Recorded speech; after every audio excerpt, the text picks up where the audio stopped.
Hi friends, അസ്സലാമു അലൈക്കും. എല്ലാവർക്കും സുഖല്ലേ? ഇന്ന് ഞാനിവിടെ വാഴക്കൂമ്പ് വെച്ചിട്ടുള്ള നല്ല കിഡിലൻ കട്ട്ലേറ്റ് റെസിപ്പി ആയിട്ടാണ് വന്നിട്ടുള്ളത്. അപ്പോൾ അതിനു മുമ്പായിട്ട് എൻ്റെ ഈ ചാനൽ സബ്സ്ക്രൈബ് ചെയ്യാത്തവരുണ്ടെങ്കിൽ ഒന്ന് സബ്സ്ക്രൈബ് ചെയ്യണേ. അപ്പോൾ തൊട്ടടുത്തൊരു ബെല്ലൈക്കൻ ഉണ്ടാവും, അതും കൂടി ക്ലിക്ക് ചെയ്താൽ 3 ഓപ്ഷൻസ് കാണും. അതിൽ ഓൾ എന്ന ഓപ്ഷൻ പ്രസ് ചെയ്താൽ ഞാനിടുന്ന വീഡിയോസൊക്കെ നിങ്ങൾക്ക് നോട്ടിഫിക്കേഷൻ ആയിട്ട് വരുന്നതായിരിക്കും. അപ്പോൾ ഇതെങ്ങനെ ഉണ്ടാക്കാൻ നോക്കാം. നമുക്ക് വീഡിയോയിലോട്ട് പോകാം. അതിനു വേണ്ടി ഞാൻ ഇവിടെ എടുത്തിട്ടുള്ളത് ഒരു ചെറിയൊരു കൂമ്പ്, പിന്നെ ഉള്ളി, പരിപ്പ്, ഉരുളക്കിഴങ്ങ്, പച്ചമുളക്, ഇഞ്ചി, വെളുത്തുള്ളി. അങ്ങനെ കൂമ്പ് ഞാനിവിടെ ചെറുതായിട്ട് അരിഞ്ഞു വെച്ചിട്ടുണ്ട്. ഇനി ഒരു പാൻ വെച്ച് അത് ചൂടായ ശേഷം അതിലേക്ക് ആവശ്യത്തിനുള്ള ഓയിൽ ഒഴിച്ചെടുക്കാം. ഇനി ഇതിലേക്ക് ജീരകവും കറാമ്പും കറുവപ്പട്ടയും ഏലക്കായുമാണ് ഞാൻ ഇട്ടുകൊടുത്തിട്ടുള്ളത്. ഇനി ഇതിലേക്ക് കുറച്ച് കറിവേപ്പിലയും കൂടി ഇട്ടുകൊടുക്കാം.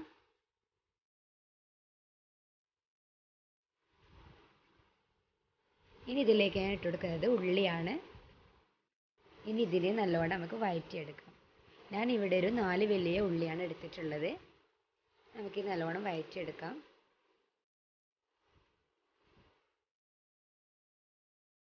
ഇനി ഇതിലേക്ക് ആവശ്യത്തിനുള്ള ഉപ്പും കൂടി ചേർത്ത് നമുക്ക് നല്ലോണം ഒന്നും കൂടി മിക്സ് ചെയ്തെടുക്കാം.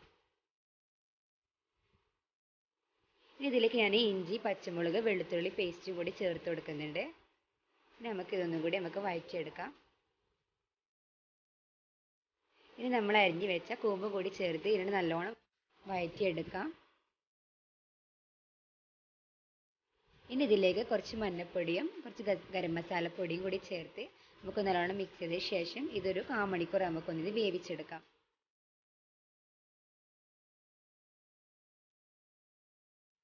ഇനി ഇതിലേക്ക് ഞാൻ വേവിച്ച് വെച്ച പരിപ്പാണ് ചേർത്ത് കൊടുത്തിട്ടുള്ളത്. നമുക്കൊന്ന് ജസ്റ്റ് ഒന്നും കൂടി ഇത് മിക്സ് ചെയ്തെടുക്കാം. ഇനി ഇതിലേക്ക് നേരത്തെ പുഴുങ്ങി വെച്ച ഉരുളക്കിഴങ്ങാണ്, അത് ജസ്റ്റ് ഒന്ന് ഉടച്ചെടുത്തിട്ടുള്ളതാണ്. അതും കൂടി ചേർത്ത് നമുക്കിന്ന് നല്ലോണം ഒന്ന് വഴറ്റിയെടുക്കാം. അങ്ങനെ നമ്മൾ മസാലക്കൂട്ട് ഇവിടെ റെഡി ആയിട്ടുണ്ട്. ഇനി ഇതിൽ നിന്ന് നമുക്ക് ഓരോ ഉരുളി എടുത്ത് നമുക്കിനി റൗണ്ട് ഷേപ്പാക്കി എടുക്കാം. കട്ട്ലെറ്റിലാക്കുന്ന പോലെ ഇങ്ങനെ പരത്തി നമുക്കൊന്ന് റൗണ്ട് ഷേപ്പാക്കി എടുക്കാം. പിന്നെ നിങ്ങൾക്ക് വേറെ എന്തെങ്കിലും ഇഷ്ടമുള്ള മോഡലാക്കിയാലും പ്രശ്നമില്ല. ഇനി നമുക്ക് ഈ ഒരു ബാറ്ററിലേക്ക് ഇതൊന്ന് മുക്കിയെടുക്കാം. ഇത് ഞാൻ മൈദയും വെള്ളവും ചേർത്തിട്ട് ആക്കിയ മിക്സാണ്. നമുക്കിത് ബ്രെഡ് ക്രബ്സിലേക്ക് കൂടി ചേർത്ത് നല്ലോണം ഒന്ന് മിക്സ് ചെയ്തെടുക്കാം. അങ്ങനെ ഓരോ ഉരുളിയും ഞാൻ ഇതുപോലെ നല്ല റൗണ്ട് ഷേപ്പാക്കി എടുത്തിട്ടുണ്ട്. ഇനി ഒരു പാൻ ചൂടാക്കി അതിലേക്ക് ആവശ്യത്തിനുള്ള ഓയിൽ ഒഴിച്ചു കൊടുക്കാം. ഇനി നമുക്കിത് നമ്മളെ ഓരോ കട്ട്ലേറ്റും ആക്കിയെടുത്തത് നമുക്കിതുപോലെ ഒന്ന് ഫ്രൈ ചെയ്തെടുക്കാം. അങ്ങനെ ഇതൊരു വശം നല്ലോണം വേവായി വന്നിട്ടുണ്ട്. നമുക്കിതൊന്ന് തിരിച്ചിട്ട് കൊടുക്കാം. അങ്ങനെ നമ്മളെ കട്ട്ലേറ്റ് ഇവിടെ റെഡി ആയിട്ടുണ്ട്. ഇനി ഇതുപോലെ തന്നെ ബാക്കിയുള്ളതും കൂടി നമുക്ക് ഫ്രൈ ചെയ്തെടുക്കാം.